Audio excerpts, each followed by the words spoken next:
El gremio de pasteleros artesanos de Huesca vuelve a elaborar este año un turrón solidario. Los beneficios recaudados con la venta de este dulce navideño irán destinados a la Asociación Española contra el Cáncer. Javier Cao. Sí, una iniciativa con la que el año pasado consiguieron recaudar más de 8.000 euros. Estamos en el obrador de la pastelería Escaso y nos atiende en los próximos minutos José Antonio García, es el creador del turrón de este año. José Antonio, ¿qué tal? Muy buenos días. ¿Qué hay? Bueno, cuéntanos un poco cómo es este turrón, qué es lo que lleva. Bueno, pues este turrón es hemos pensado este turrón porque ya seguimos la base del año anterior, que la hizo Raúl, y tiene que ser un turrón que guste a todos los públicos, ¿no? No puede ser un turrón muy ácido o con un chocolate muy fuerte.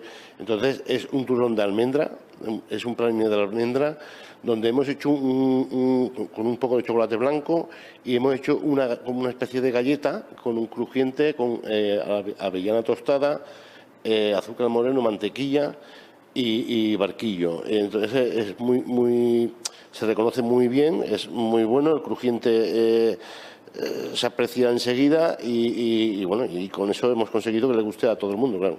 Está pensado para todos los paladares, además tampoco necesita nevera, entiendo que es casi un regalo perfecto para estas Navidades. No necesita nevera, pero tampoco necesita un radiador al lado, porque al fin y al cabo con temperatura lo que hace es mantenerlo firme es el chocolate con temperatura se deshace, ¿no? Pero bueno, se puede llevar de viaje, no tiene por qué estar en la nevera, pero eso, no al lado de una fuente de calor. Cada año se recoge una receta distinta en una de estas pastelerías y no solo lo realizáis aquí, este turrón. Exacto. Ponemos unas bases, en el gremio lo hablamos y para que todo el mundo lo pueda hacer igual, hablamos con un solo proveedor. Ese proveedor nos suministra la materia prima, a todos la misma, con lo que conseguimos que sea lo más parecido posible. Además, este turrón, de ser solidario, también tiene esa peculiaridad de que este año ha subido un poquitín el precio, pero es debido a que esas materias primas también se han encarecido.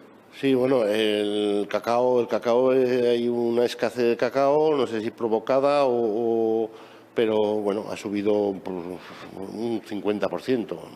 Y bueno, y no hay, o sea, a veces hay problemas para poderlo conseguir.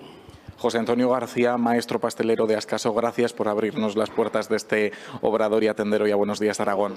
A vosotros, buenos días. Bueno, pues ya saben, este turrón solidario que se vende a unos 13,5 € en 18 pastelerías de la provincia de Huesca y cuyos fondos que se recauden irán destinados a la Asociación Española contra el Cáncer.